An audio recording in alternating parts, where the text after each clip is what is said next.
Hello there and welcome back to my channel. Today I'm going to be cooking from the garden.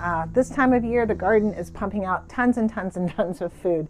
Eggplants and zucchini and squash, summer squash, and loads and loads and loads and loads of tomatoes. I'm kind of a tomato addictive person, but I don't let that stop me. And I have tons and tons and tons of cherry tomatoes right now. So today I'm going to make a luscious recipe made with those garden vegetables, as well as a couple of other things. This is another recipe that I devised for the wines at Rebecca Vineyards, which is located on our property here in Central Virginia. It's a winery that my father started many years ago, and is still located on the property.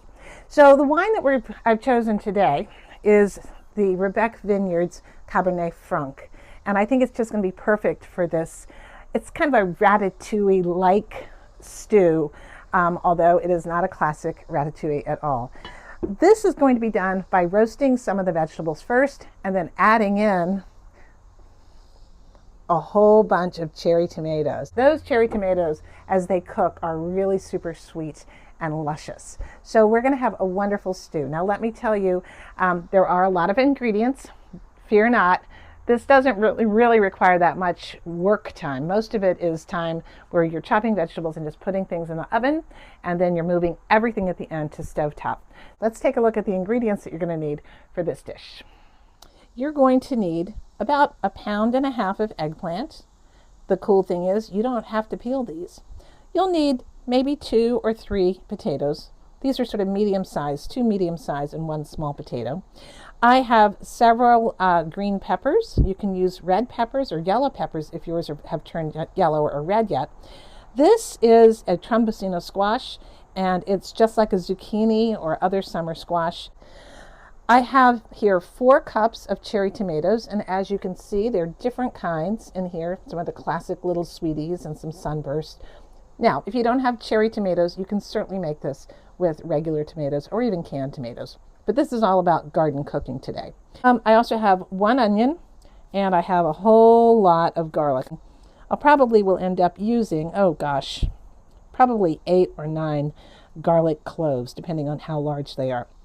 Finally, we're going to add into this recipe some white beans. These are just great northern beans, and I pre-cooked those. You can also use canned. You're actually going to do this in waves. The first wave is you're going to chop up your potatoes and your onion and some of your garlic, and you're going to begin roasting them in the oven. The second wave is to chop up the eggplants, the peppers, and the summer squash, and then we're going to roast those in the oven as well. Then finally, we're going to toss these in the oven just for about 10 minutes to let them start cooking. All right, we're now at the point where we can put everything together. So believe it or not, I've actually minced up 3 more garlic cloves. Yeah, I know it's kind of garlicky, but after all, here at Rebecca Vineyards, we do host the annual Virginia Wine and Garlic Festival, as we have for the last 33 years. Any rate, that's coming up in October. What you're going to do, you're going to heat up in a stock pot the garlic, and you're going to saute that over kind of a medium heat for about 2 to 3 minutes. Then you're going to add in everything else. You're going to add in the roasted vegetables, the roasted tomatoes, the beans, the wine, a little bit more salt and pepper, and the dried basil. And the secret ingredient is kind of 1/2 teaspoon of nutmeg. Just stir that up, bring it up to a boil, let it simmer, then turn down the heat and let it simmer for about 10 minutes, like about 2 minutes before the end of the cooking. If you plan to serve it right away, you want to just slice that basil up very finely. You just want to put that in at the very last minute. That basil is really going to bring back the flavors and just set everything off and pull everything together and give it a great fresh flavor.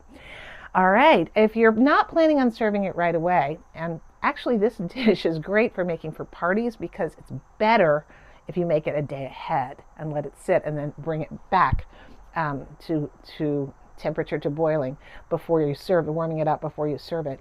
If you're going to do that, serve it the next day, save, or later in the day, save that basil until just before you want to serve it, because that's when it's going to be freshest and it's really going to pull stuff together and make all those flavors pop together.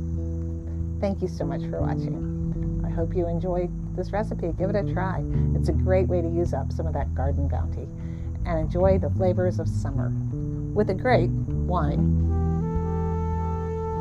from Rebecca Vineyards right here at Mountain View Gardens.